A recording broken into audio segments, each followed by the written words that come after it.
So ESMAP brings together some quite unique characteristics. It is a forum for donor coordination, essentially. So we have, I think, 14 or 16 different donors currently, all funding a common agenda. Now that's really important, so that no one funder is bearing too big a share of this. It's something that we're all able to fund. ESMAP, because of that coordinated funding, is able to have really excellent experts and sector leads, including in the mini-grid space. And so for about the last 5 or 6 years, ESMAP has funded some really leading sector experts, which in turn have then been able to play a facilitating role out in the market. And so ESMAP, in my view, it does two major things. It does convening and supporting in the market, so developing the market, convening events like the Action Learning event, which happens annually. And that convening power is really important to bring together a lot of these stakeholders. And then it also provides some of the technical impetus, the studies, the preparatory work, which then enables the design of larger programs, country programs, and funds in some cases, which is then informing directly World Bank lending to partner governments, but also enabling then other donors to come alongside. So I think it's a combination of convening, technical expertise and advice, and then directly influencing and then leveraging the lending and the investments. I think mini-grids are going to play quite a big role in bringing energy access. There's three main ways of bringing electricity access. You've got the grid, you've got mini-grids for village electrification, and you've got household solar for more remote or individual houses. So there's a lot of villages and small towns and even large towns in places like DRC where mini-grids are going to be the least cost and most appropriate and most efficient solution to bring electrification. I think there's been some really important cost reductions in solar PV, as everyone knows about, also battery technology. And I think the companies have also got better over time at building mini-grids more efficiently, more quickly. There's some containerized solutions.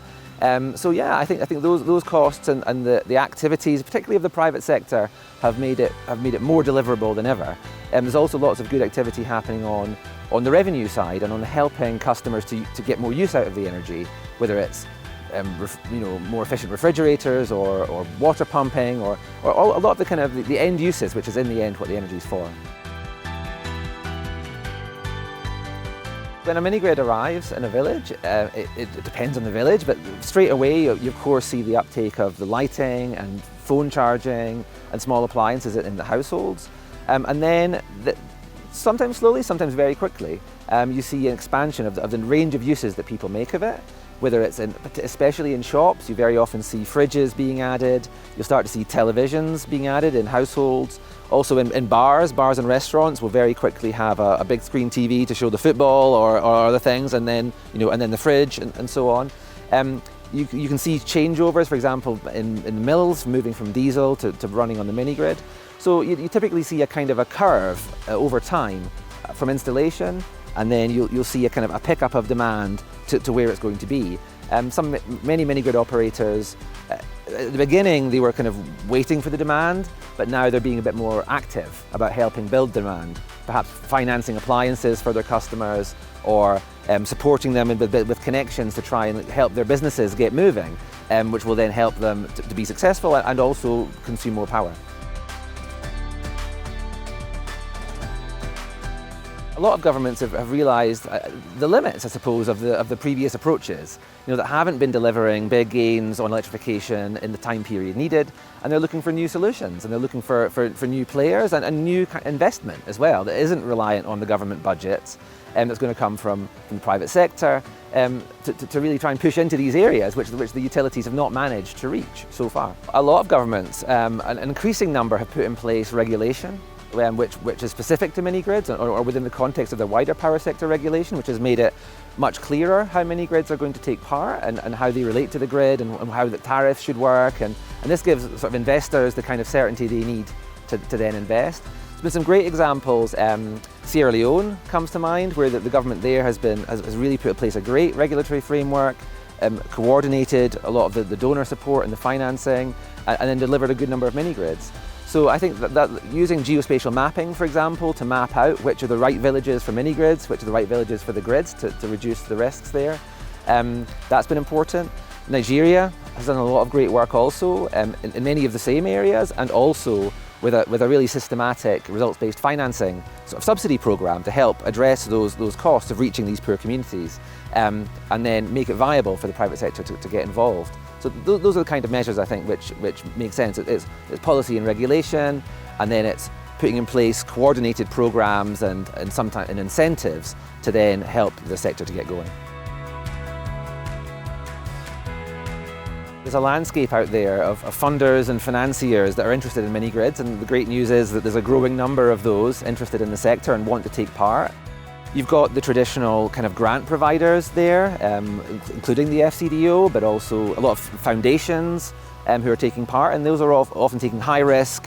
They're working with early stage businesses, and yeah, trying to provide some of those, the really catalytic grants that help businesses get to the point where they can access other financing. There's a good amount of interest and activity supporting governments on the more the technical assistance side, so that's also often grants, but it could involve experts supporting them on updating their regulation or this kind of thing. And then there's a whole range more at the kind of the project or the investment end. We see in the kind of the project finance, we see the equity providers. So these are interested in returns. They come in quite early to the businesses, but they're prepared to take a greater level of risk. And then we go to the debt providers. So they're looking for longer term returns. They're able to accept lower rates of interest, but they're not quite as interested in that higher risk. So you have to sort of stitch those pieces together. Another important part of the financing for mini-grids has been results-based financing. So this is a kind of a viability gap, or often a grant portion, which reflects the fact that these are businesses trying to target very poor communities. So it's not necessarily going to provide all the returns from the consumers themselves. So there's a share in that, which sometimes is taken by the donors, sometimes it's by the government with perhaps a World Bank loan. So yeah, there's a whole range of there, and then there's a good effort to try and coordinate that. So, for example, there's a mini-grid funders group where we come together to try to be coordinated, to exchange lessons on where the pipeline is, because for it to work, we need a kind of the businesses and the projects to kind of work their way through that financing continuum to the point where they're reaching scale and accessing hopefully even greater amounts of funding in the future from things like pension funds.